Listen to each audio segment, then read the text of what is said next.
go'aamada gartay gobanimadayada garwaaqsaday xornimo inaan gaaro gooye geygii kaste guushayada jecel abaal guunahban gaarugu hayaa abaal guunahban. Well, today we have many guests and officials we have prepared for you to tell us a lot about Somaliland. For me, just to give you an overall quick introduction, Somaliland is located in East Africa, Horn of Africa, and it is one of the beautiful secrets of East Africa, unknown secret. So today we're going to let the secret out. We're going to tell you all about it. That sounds great, to let the secret out, I tell you. And we have also one of our excellent guests, Robert Marrow, is with us today. Bob, how are things there in the DC metro area? Well, it's the still the beginning of February. The temperature is supposed to go up into the mid to high 60s today. So any Friday that you've got spring-like weather in the middle of February is always a good day. So and it's a great way to start out introducing a country that has equal promise and provides equal opportunity for so many American companies, so many other Western companies, and is a petite gem that is just waiting to be discovered. And when it does, it's going to just take off like a rocket. Absolutely. Absolutely. And also another guest we have today, Mr. Abdul Jama. So, Abdul, how are you today? I go to the country often, but I was there last summer, had spent some time and really love it. Like to go that more often if I can. But Somaliland, as I told you in the beginning, is the best secret kept in Horn of Africa. A lot of times people mistakenly call Somaliland Somalia. Well, what I like to tell you, and just to let the American public and everybody else know, is that Somaliland has reclaimed its independence from Somalia 1991. So it has been sort of de facto nation since then, very much independent themselves. Might not have an international recognition, but they have recognized themselves. When they were de-associating with Somalia, which, well, let me go back. 1960, June 26, 1960, Somaliland gained independence from the British protectorate, and 5 days later, at the time, you can understand how they were hyped and happy to be one Somalia, and they have taken their independence to their brethren in the south of Somali Republic, known at the time the Somali Italia, and they have become a one nation, Republic of Somalia. And then, if I'm making a mistake, I will ask Abdul Rashid and Abdul to correct me.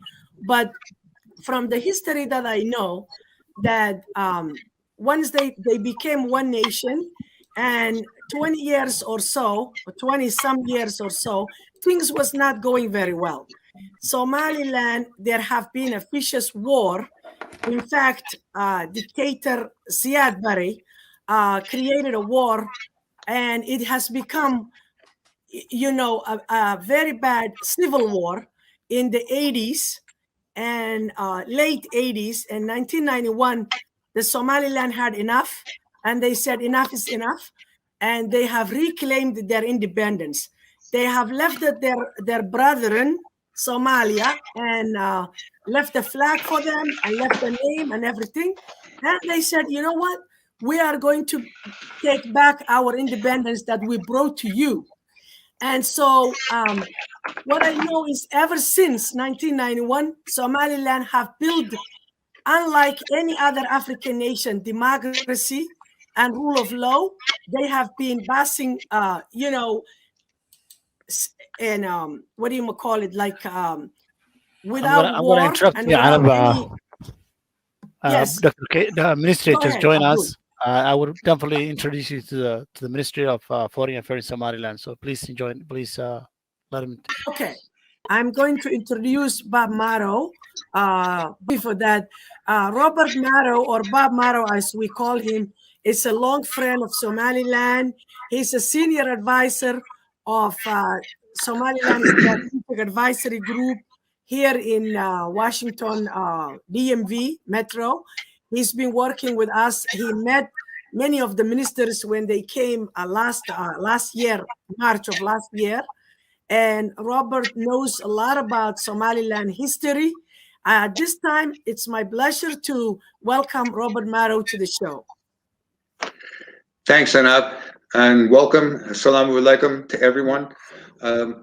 I know we've got a limited amount of time, and it's unfortunate because we could spend hours and hours talking about all the wonderful things in Somaliland and why it makes it such a great potential destination for international business, especially from America. But let me start out by just saying, you know, we've talked about Somaliland and Somalia and how they had to be, or they had joined in the Union back in 1961. It seemed like a great idea at the time. But, you know, if you ask people now what they think of Somaliland, and they'll say, oh, yeah, Somalia, that was where Black Hawk Down was and the Somalian pirates and all of it. No, that's a different country entirely. It's true. Somaliland was part of Somalia for a number of years, but the situation in Somalia was so dire that it led the people in Somaliland to say, you know, we're not going to go with this albatross around our necks. We're going to be an independent country. And they've succeeded at being that. As the minister said, there have been 5 presidential elections and changes of power, every one of them peaceful. It's always been a peaceful transition to a new government. Unlike, you know, places where other places in Africa where somebody is democratically elected and then decides, I'm going to be president for life. No, you're president in Somaliland for a limited term, and then there'll be an election, and there will be either you'll be reelected or there will be a peaceful transition to a new administration. That's democracy. In fact, the Economist magazine and the Economist Economic Intelligence Unit several years ago put out a map of Africa showing the political situation in each of the African countries. And they designated by color, whether it's free, whether it's got a dictatorship, whether it's a hybrid. The only country in East Africa that was colored green as a full-fledged democracy was Somaliland. Now, I was the regional director for the U.S. Foreign Commercial Service for Africa, South Asia, and Middle East. You know, I traveled extensively in the country. This was back in the late 1990s. At that time, you know, Somaliland was still a very, very backwater country, but it has changed drastically. And I remember in Foreign Service, my first assignment was Malaysia, which at that time was still just beginning, just on the cusp of becoming a developed country. And, you know, I remember sending analyses back to Washington saying that Malaysia has the potential to become one of the leading, if not the leading, economy in Southeast Asia. I was not very popular in saying that because people were, no, there are other countries, Thailand and others, the Philippines, that have a much better economic opportunity for America. Well, my predictions turned out to be right. I'm not patting myself on the back, but it was just, you know, being there, it gave you the opportunity to really get to know what was going on. I've learned enough about Somaliland to essentially put my chips down and say Somaliland can be one of the, if not the leading economy for all of East Africa, if not all of Central and Southern Africa as well. Look around. Everything, you know, you've got so many economies that are really basket cases. Somaliland offers huge opportunities. We've heard already, you know, it's got a great mineral base. There's just been discoveries of oil. that could bring, both oil and natural gas. It's got a great agricultural section. It's got a huge potential for tourism.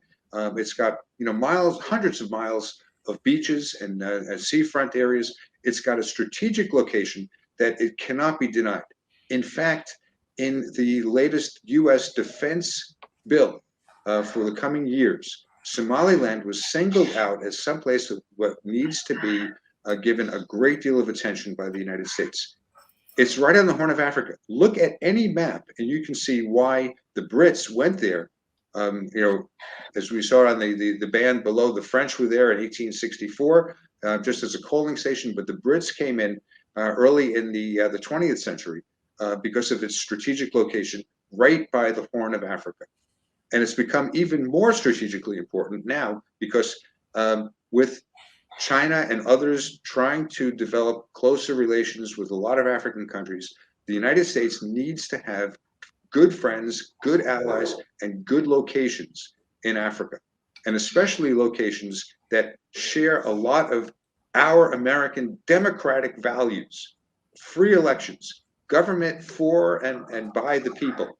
All of this fits with Somaliland.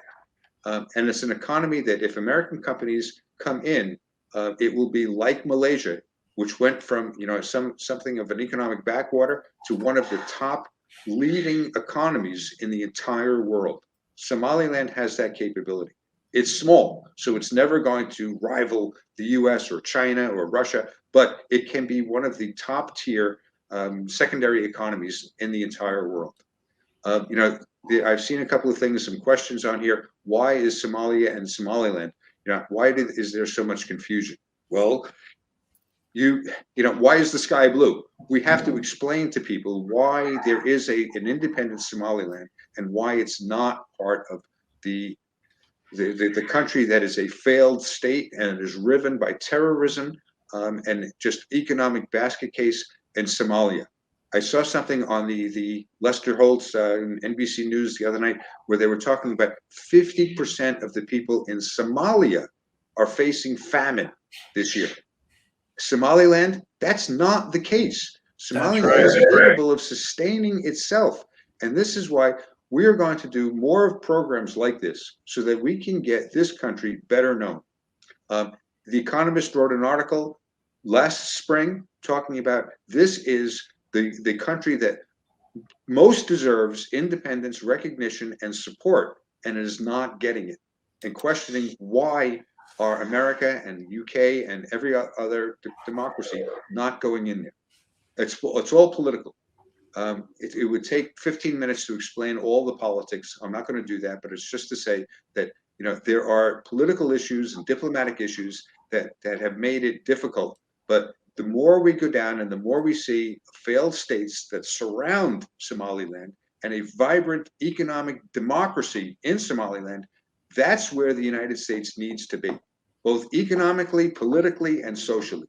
And we are going to do everything that we can to make sure that we educate people to see what is going on, why Somaliland should be given recognition, and get people in our government and our Congress to think positively about the country and to take the steps necessary to make this a shining success story worldwide.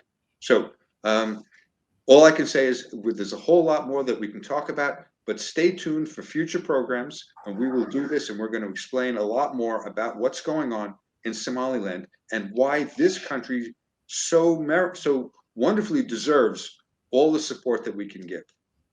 So thank you all.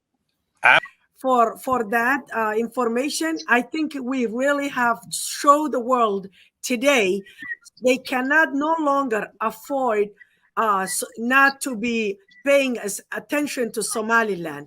And to this end, I like Robert Marrow, senior advisor of SAG, to give the world advice about Somaliland and how they should be dealt with, since you have checked all the boxes for democracy, for recognition.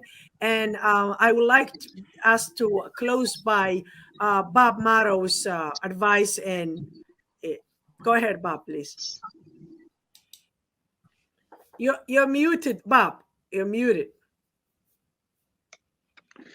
There's an entire list of industries that would benefit from having greater foreign direct investment, working in partnership or in conjunction with local industries where both can profit from those activities.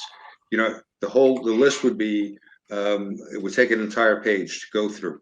But for example, it's got a vibrant agricultural section. It can be improved. It's got a mining section. It's got mineral reserves. It's got one of the world's biggest supply of rare earths. And for those who don't know what rare earths are, they are the key component ingredient for so much of whatever is high-tech industry. Moreover, the rare earths, until fairly recently, were monopolized in China. And China had a potential stranglehold over all things that are being used for not just high-tech electronics, but for high-tech systems, for weapon systems, for advanced technology, for artificial intelligence, etc. As I mentioned, it's got a huge coastline. It's got opportunities for increased tourism. It's got potential for becoming a regional center for healthcare and medical technology, working with foreign companies, whether from the United States, Europe, Asia, etc. It can have a vibrant banking sector, providing information. You know, so much of what can be done in Somaliland is, by contrast, you can rely on your partners in Somaliland. You can rely on these businesses to do the right thing. In so many other countries, unfortunately, it's not just us saying this. You can look at any of the various groups worldwide that measure corruption. And in so many of its neighbors, their scores on the corruption index are extremely high. The corruption index in Somaliland is virtually non-existent. All of these things are potential. What I would say is, please mark your calendars. We can do a program that would go into, in more depth, all of the different opportunities, because they are just literally too numerous to mention here. And it's impossible to kind of delve into that with any detail. But if we set up a program where we can do this, that can be very clear to not only the businesses, but to like government officials and others who want to help businesses expand internationally. And let me just say one thing about separating, you know, diplomatically, a province separating from a country is not an easy task. It can be very difficult, and it sets precedents that a lot of countries don't want to go down the path. Yet there have been any number of people, including the Assistant Secretary of State for Africa in the U.S. Department of State, who have called for it's time to really evaluate and to give Somaliland the recognition that it has deserved by its actions, not just in the United States, but in the UK and in other countries as well. It does not necessarily have to lead to problems. Back in the 1960s, Singapore was part of Malaysia. They separated because it was just not working out as a single country. And yet you look at the two of them, both are very successful economies, successful democracies, and successful friends and allies of the West and the United States, and continue to be top of the table when it comes to looking at their achievements. Somaliland can easily join that club. It's as some various people have said, it's the unknown gem, and it's something that it's a country that has merited all of this, and it would offer huge opportunities for any kind of foreign direct investment.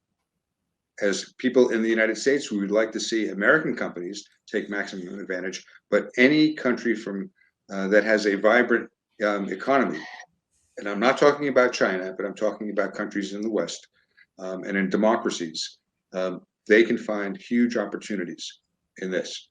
So this is something that we can work with. We can work with the U.S. government. We can work with the Congress. We can work with other allies to make sure that this message is getting out, because we're missing a huge opportunity. And you know, if we don't take advantage of this opportunity, not only are we letting down a potential ally, but we are letting down our own companies and not giving them access to places where they can really, really do well and make a success for everybody. So, I would say stay tuned for future events. We want to continue to do this. We are obviously, as you can see, we are very high on Somaliland. We think that it's a country that, as Marty said at the very outset, very few people have heard of, but so many people should know about and should be looking at the various advantages and opportunities that go on there. So we will look forward to seeing you all at future events where we can really explore some of these things. In the meantime, if you do have questions, even if it's not occurring to you right now, feel free to get back in touch with us, and we can try to work with you and help you understand what those opportunities might be and how they can positively impact your business operations, your plans for the future, and help all of us get a better grip and handle on what's the situation there, but at the same time, be able to adapt and to take advantage of all of these excellent opportunities. So, Anab and Marty, back to you. We will continue the history later on, but right now, it's my great pleasure to introduce Dr. Kait, Foreign Minister, Dr. Isa Kait. He will tell us more about himself. Is the Ministry of Foreign Affairs and International Cooperations, and he's joining us from the capital of Hargeisa. Dr. Kait, welcome. Well, thank you, everyone. Hello from Hargeisa, the capital of Somaliland. Located, of course, as Anab has clearly explained, in the Horn of Africa, in a very area. On the Horn of Africa, Somaliland has reclaimed, as Anab has said, it reclaimed its independence from the Somalia in 1991. Since then, Somaliland had its own border, which is a former British country. And it has a defined border. It has 4.7 million population of 4.7 million. It has its own currency. It has its own military and police force and law enforcement court system. It has its own parliament. It has everything that has that could distinguish or define a country. Somaliland is still not recognized as a country, but nevertheless, we never stopped engaging with foreign countries. And as of today, we have 7 representation from different countries across the world who have been attracted because of our stability, of our democracy, of our welcoming, and most importantly, of the untapped virgin natural resource that Somaliland has, including the port of Berbera, including gas, petrol, and minerals that are untapped. We've attracted companies, Ganel, which is a British and Turkish company, that are exploring. We also have CPC, which is a Taiwanese company, which is also starting very soon to drill for gas. All this is actually saying that Somaliland is a de facto country and has was reported the African Union in 2005 as being a country that has a legitimate legal case to be recognized as independent country from Somalia. Somaliland has had consecutive 5 presidents and consecutive elections, both last one in May, and it was an election in May 21. it was an election that was both free and fair. We're the only first country in Africa in biometrics using the iris, and we have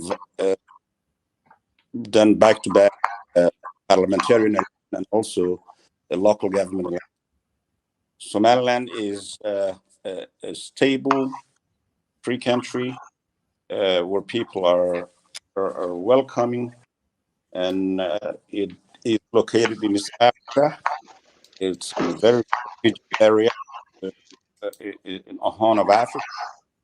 It has 8,500 kilometers of coast, 850 kilometers of coast, and in that coast, we're right off the Strait of Bab el-Mandeb, where you can see that there's a very strategic across the world, and welcomes people who are interested in investing. Tourism is a good thing.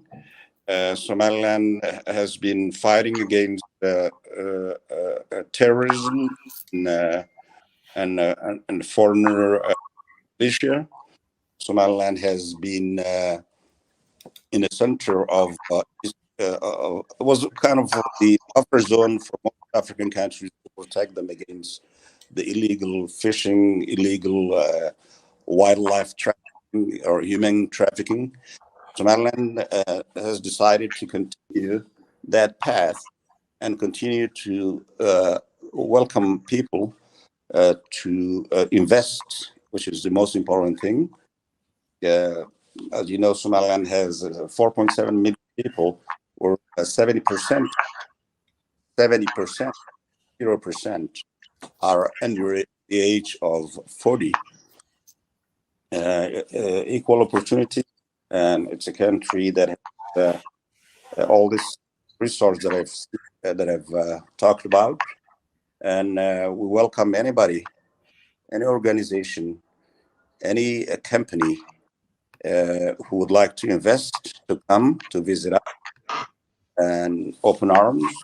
With open arms, we're welcoming everybody. And thanks for inviting me today to have at least a few about Somaliland. I won't be able to know all the good things that I have about Somaliland after coming back from this city where I lived for a while in Boston.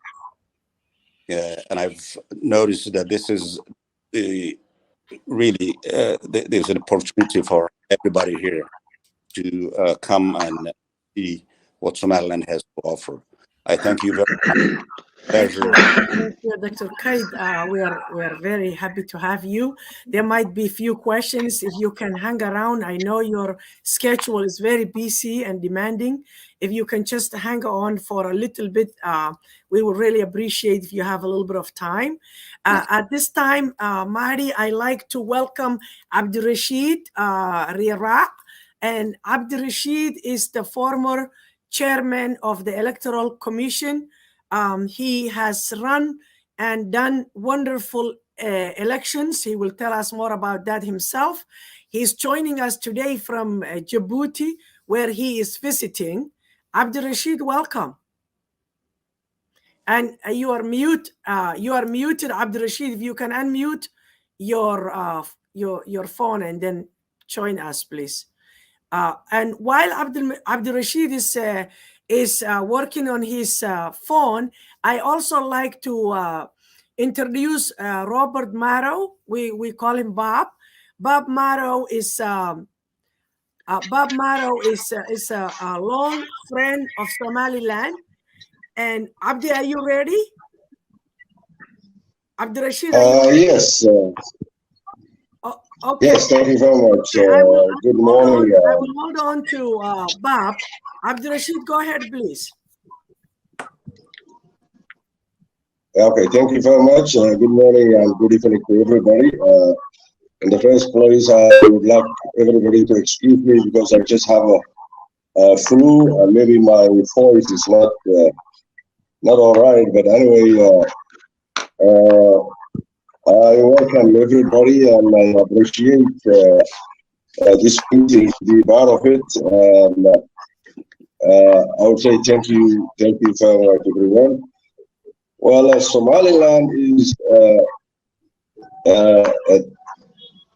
democratic country in East Africa, as every one of you know. And Somaliland has 6 electoral regions. It has a 23 electoral district, 3,000 polling stations, 2.5 million registered voters, and of course, as everyone knows, National Electoral Commission of Somaliland conduct 4 presidential election, peaceful power transfer, and 3 local government elections, 2 parliamentary elections, and of course all those elections were free and fair, peaceful power transfer, and within, of course, Somaliland from the second term, it's from 91. So in that period, we conduct all those elections with free and fair, and we have a very good system, which is pneumatic technology. But fully, we register people with taking their eyes, and from next election also we have checking the same thing. So it's completely from A to Z is technology, and it's and there cannot be any trade or anything in the election. So on the side of democratic, Somaliland is the only democratic country here, although we not recognized by any international. And also, I want to say because also Somalilanders are very sad of what's happening in Las. Of course, it's not in Somaliland. There's many other coming in and taking opportunity to fight this out, especially the in Somalia, or they are heavy fighting in Somalia. So they are trying to get some other place to make a base to get the supplies and take that. So they try to they are coming. Eventually, they are coming in. I think this is what I can say now. That groups that fighting is different. They are different. They have different agenda. They are different background. So it's a bad luck, and we're trying to.